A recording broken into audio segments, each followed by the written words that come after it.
ಮತ್ತು ವಿಶೇಷವಾಗಿ ಪಕ್ಷದಲ್ಲಿರ್ತಕ್ಕಂಥ ಅನೇಕ ಕಾರ್ಯಕರ್ತ ಬಂಧುಗಳಿಗೆ ನಮ್ಮೆಲ್ಲರಿಗೂ ಕೂಡ ಭಾಳಷ್ಟು ನೋವನ್ನು ತಂದಿದೆ.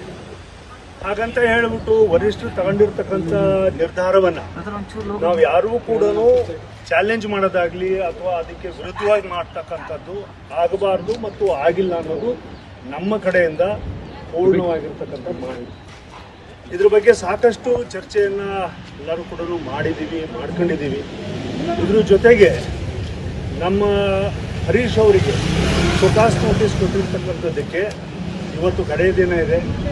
ಅದಕ್ಕೆ ಯಾವ ರೀತಿಯಲ್ಲಿ ಒಂದು ಸೂಕ್ತವಾಗಿರ್ತಕ್ಕಂಥ ಮಾರ್ಗದರ್ಶನವನ್ನು ಅವರಿಗೆ ಮಾಡಬೇಕು, ಅದು ಕೂಡ ನಮ್ಮ ಕಡೆಯಿಂದ ಎಲ್ಲರೂ ಹಿರಿಯರೆಲ್ಲ ಸೇರಿಕೊಂಡು, ಕೆಲವರು ಲೀಗಲ್ ಅಡ್ವೈಸರ್ಸ್ನ ಇಟ್ಕೊಂಡು, ಪೊಲಿಟಿಕಲ್ ಅಡ್ವೈಸರ್ಸು, ಪೊಲಿಟಿಕಲ್ ಥಿಂಕ್ ಟ್ಯಾಂಕನ್ನು ಇಟ್ಕೊಂಡು ಇದನ್ನು ಮಾರ್ಗದರ್ಶನ ಮಾಡ್ತಕ್ಕಂಥ ಕೆಲಸವನ್ನು ಕೂಡ ಮಾಡಿದ್ದಾರೆ. ಆ ನಿಟ್ಟಿನಲ್ಲಿ ಸನ್ಮಾನ್ಯ ಹರೀಶ್ ಅವರು ಹರಿಹರದ ಶಾಸಕರು ಇವತ್ತು ಸಂಜೆ ಒಳಗೆ ರಿಪ್ಲೈಯನ್ನು ಕೊಡ್ತಾರೆ. ಮತ್ತು ವರಿಷ್ಠರಿಗೆ ಯಾವ ಮಾಹಿತಿಯನ್ನು ನಾವು ಭಾಳಷ್ಟು ತಿಂಗಳುಗಳಿಂದ ನಾವು ಮನವಿ ಮಾಡ್ತಾ ಇದ್ದೀವಿ.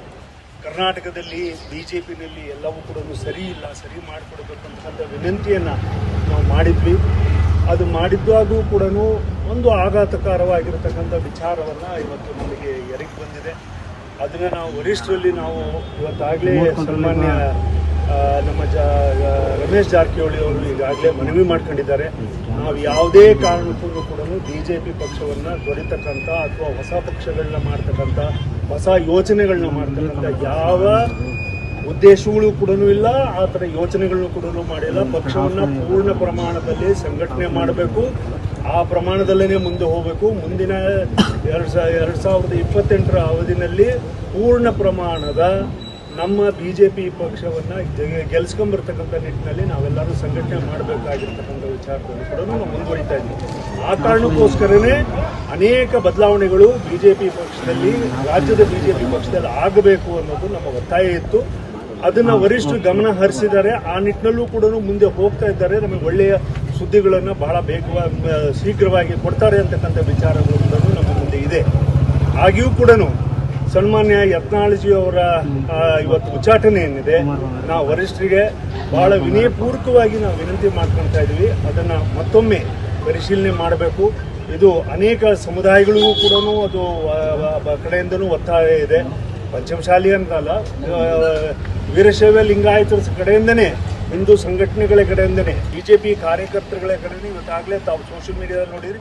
ಮತ್ತು ತಮ್ಮ ಚಾನಲ್ಗಳಲ್ಲೂ ಕೂಡ ಬಹಳಷ್ಟು ವಿಶ್ಲೇಷಣೆಗಳನ್ನು ಎಳೆಯಾಗಿ BJP ಸಂಘಟನೆಯಿಂದ AK ಸುಬ್ಬಯ್ಯದಿಂದ ಹಿಡಿದುಬಿಟ್ಟು ಎಲ್ಲ ಹತ್ತಿರದಿಂದ ಹಿಡಿದು ಇವತ್ತಿನವರೆಗೂ ಕೂಡ ಈ ಥರ ನೋಟಿಸ್ ಕೊಟ್ಟಿದ್ದಕ್ಕೆ, ಉಚ್ಚಾಟನೆ ಮಾಡಿದ್ದಕ್ಕೆ, ಹಿಂದೂ ಸಂಘಟನೆಯನ್ನು ಉಚ್ಚಾಟನೆ ಮಾಡ್ತಕ್ಕಂಥದ್ದಕ್ಕೆ ಅಥವಾ ಇದನ್ನು ಬೇರೆ ರೀತಿಯಲ್ಲಿ ತಗೊಂಡು ಹೋಗ್ತಾ ಇದ್ದಾರೆ ಅಂತಕ್ಕಂಥದ್ದು.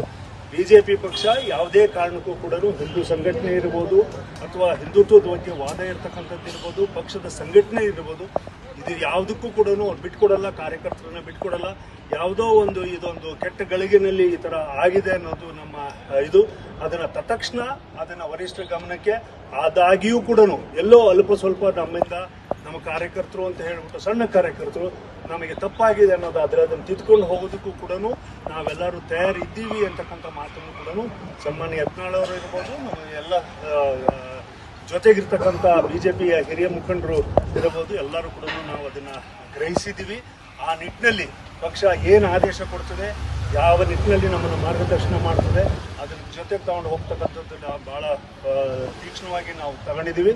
ಮತ್ತು ಯಾವುದೇ ಕಾರಣಕ್ಕೂ ಕೂಡ ಮುಂದಿನ BJPಯ ಬದಲಾವಣೆಯಲ್ಲಿ ನಮ್ಮ ಹಿಂದಿನ ಹೋರಾಟ ಇತ್ತು, ಅದನ್ನು ನಾವು ಮುಂದುವರ್ಸ್ಕೊಂಡು ಹೋಗ್ತಾ ಇದ್ದೀವಿ. ನಾವೆಲ್ಲರೂ ಕೂಡ ಇಂಟ್ಯಾಕ್ಟ್. ಹಿಂದಿನ ಹೋರಾಟ ನಾನು ಅದನ್ನೇ ಹೇಳಿದೆ, ಕಹಿ ಘಟನೆ ಅಂದರೆ ಅದು ಹಿನ್ನಡೆ ಅಂತಲೇ ಅರ್ಥ. ಯಾಕಂದರೆ ಒಬ್ಬ ನಮ್ಮ ಲೀಡ್ರು, ಯತ್ನಾಳ್ ಅಂತ ಒಬ್ಬ ಸೀನಿಯರ್ ಮೋಸ್ಟ್ ಲೀಡ್ರು, ಸೆಂಟ್ರಲ್ ಮಿನಿಸ್ಟರ್ ಇದ್ದವರು, ಸಿಟ್ಟಿಂಗ್ MLA ಇದ್ದವರು, ಇದರೆಲ್ಲದನ್ನು ಕೂಡ ಇದನ್ನು ಒಂದೊಂದು ಸರಿ ಅದು ತಪ್ಪು ಗ್ರಹಿಕೆಯಿಂದ ಆಗಿರ್ಬೋದು, ತಪ್ಪು ಇದರಿಂದ ಇರ್ಬೋದು, ಕೆಲವು ಮಾಹಿತಿಗಳ ಕೊರತೆ ನಾವು ಕೊಡದೇ ಇರತಕ್ಕಂಥ ಸಂದರ್ಭ ಒದಗಿ ಬಂದಿರ್ಬೋದು. ಅದನ್ನು ನಾವು ಸರಿಯಾದಂಥ ವಿಚಾರಗಳನ್ನು ಕೊಡ್ತಕ್ಕಂಥ ಕೆಲಸ ಮಾಡ್ತೀವಿ.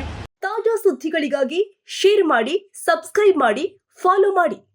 AIN ನ್ಯೂಸ್ ಕನ್ನಡ, ವರದಿ ನಮ್ಮದು, ನಿರ್ಧಾರ ನಿಮ್ಮದು.